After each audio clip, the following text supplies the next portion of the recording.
Our next speaker has led one of the most recognized travel brands, best known for its traveler reviews, for nearly 2 decades. He has diversified the company into hotel search, activity booking, restaurant reservations, and more.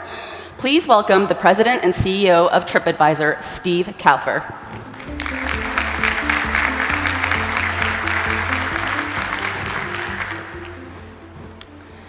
Thanks so much for joining us again this year. Oh, my pleasure. Always fun to be here. So a year ago, when we were here on the stage together, you had just announced the new TripAdvisor, which includes a travel social feed. So how has that been going in the past first year? Oh, we love it. It's a great step forward in terms of how we try to personalize the experience. You know, TripAdvisor has always been around helping people help other people plan that trip. It's really what differentiates us. It's the secret sauce. It's the millions and practically billion reviews out there. If you take those reviews and you now combine it with those famous names, those influencers, those other sources of trusted opinions, it makes such a nice match. So you take the travel feed in there, you take other personalization elements that are coming, you take more info from people like me, and that's really what we believe will help make the best travel trip. Now, travel inspiration is a stage of the funnel that no travel company has truly won or dominated yet. We see a lot of failed startups that try and do it. So what have been some of the big learnings as you guys made this foray up into the inspiration stage?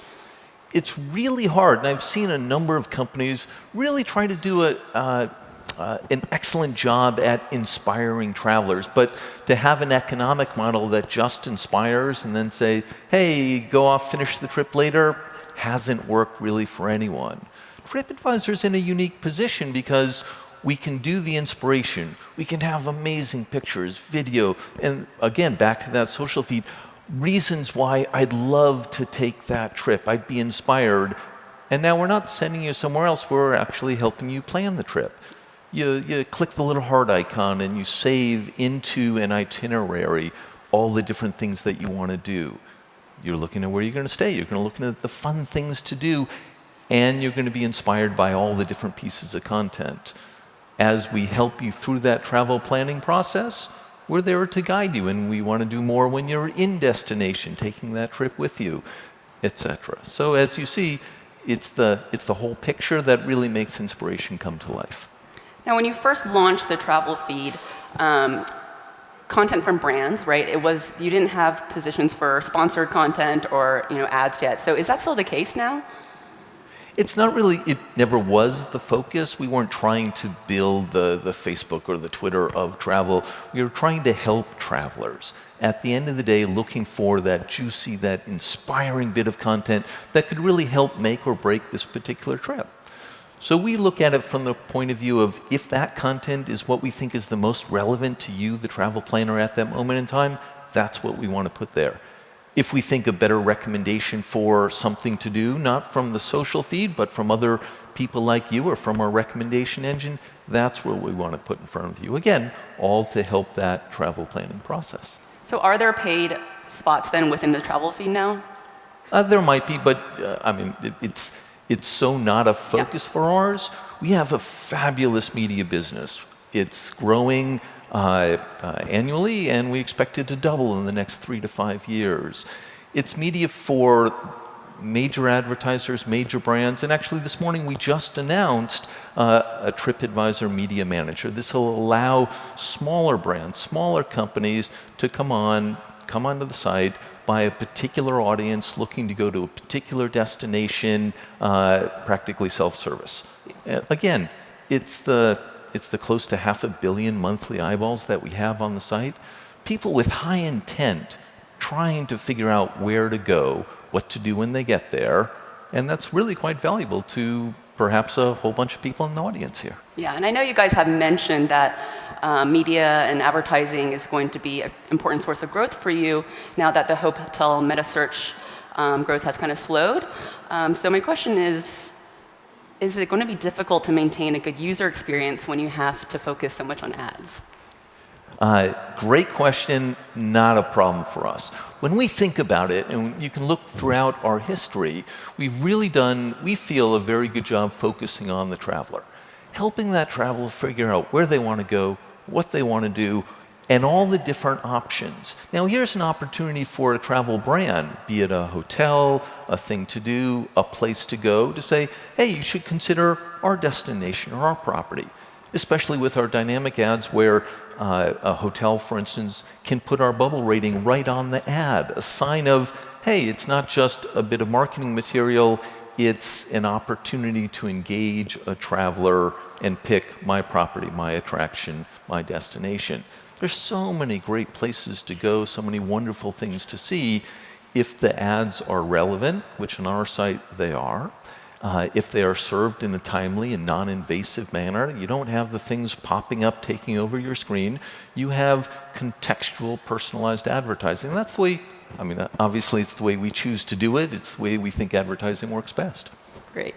So you guys recently announced a alliance with Trip.com Group, Ctrip, over in China, having a JV. So, what's in it for you guys? Tell us why you decided to do this.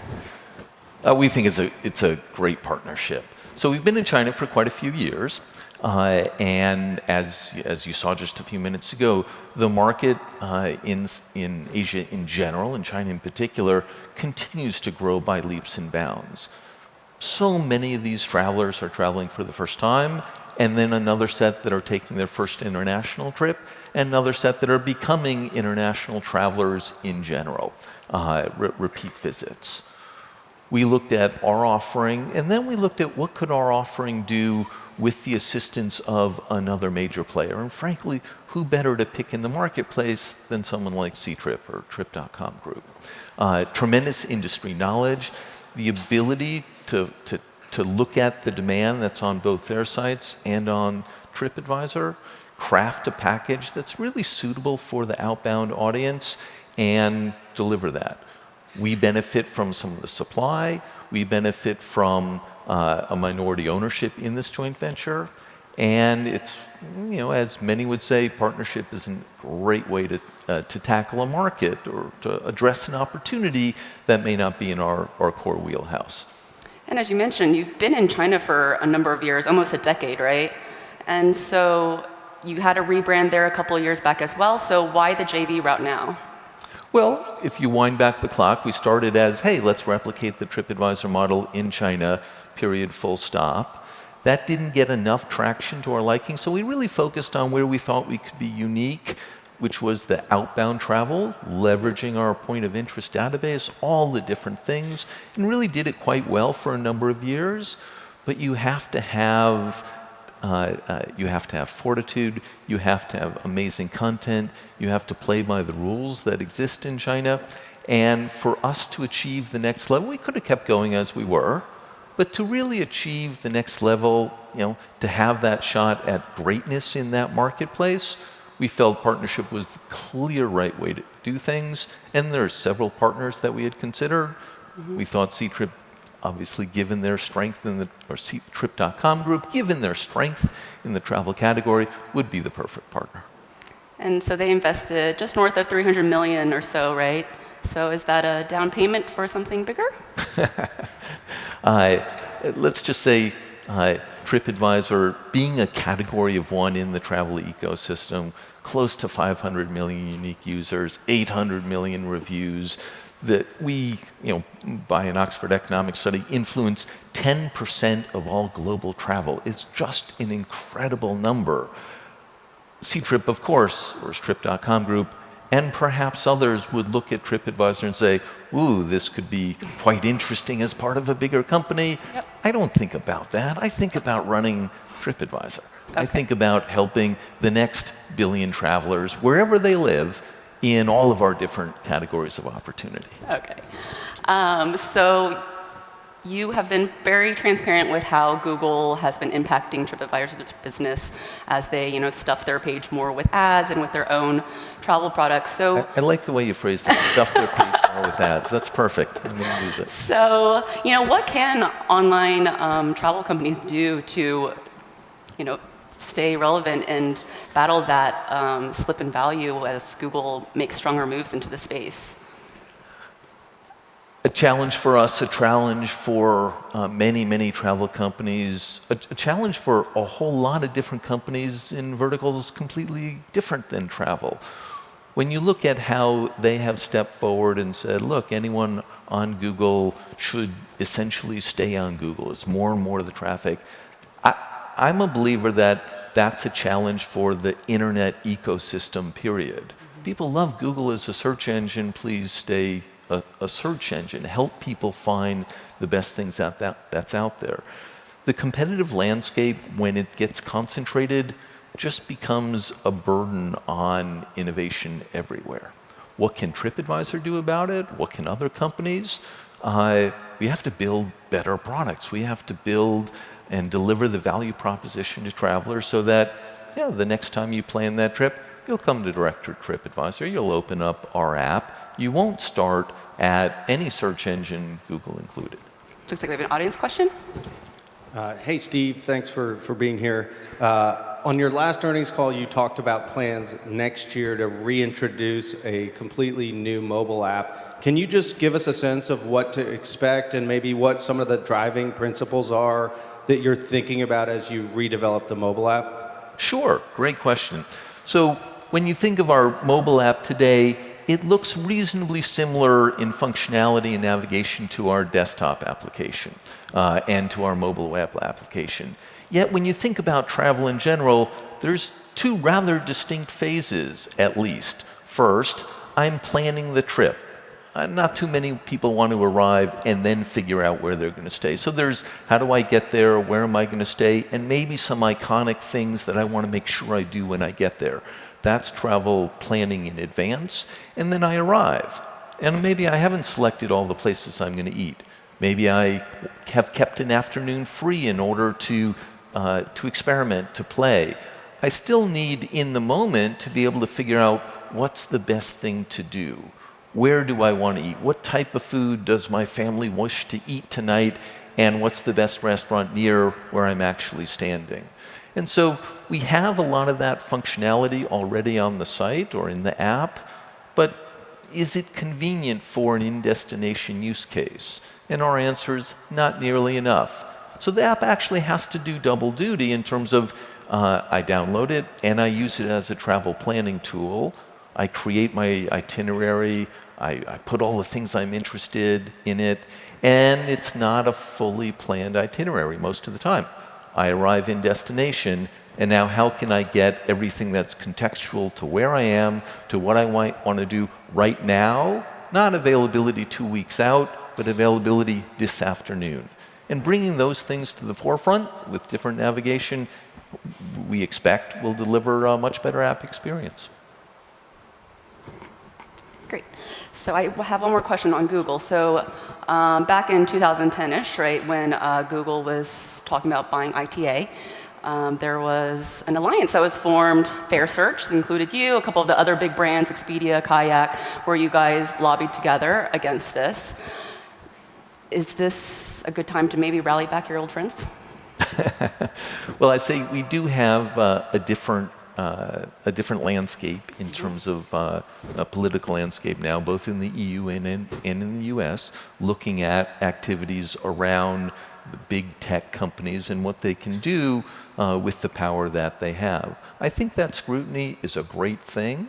I think it doesn't have to lead to explicit regulation, but I think holding everyone to make sure that they're truly always acting in the consumer's interest. And when you've accumulated monopoly power, I think there is a special obligation to make sure that the rest of the ecosystem thrives. Now, experiences, right, is another important segment for you guys, and you have the first mover advantage. But now, as Get Your Guide and Klook, they're having big piles of money behind them. Airbnb's investing in tickets. How are you going to ensure that you stay ahead in this space? Well, a big pile of money is wonderful to have, but it does not actually deliver a great consumer experience as someone is traveling. And so TripAdvisor and Viator are blessed with millions of travelers a day who are planning a trip somewhere. And it's generally a considered vacation. It tends not to be a one-night stay. What makes that vacation amazing? Yes, the lodging is an important piece, but what else are we going to do there?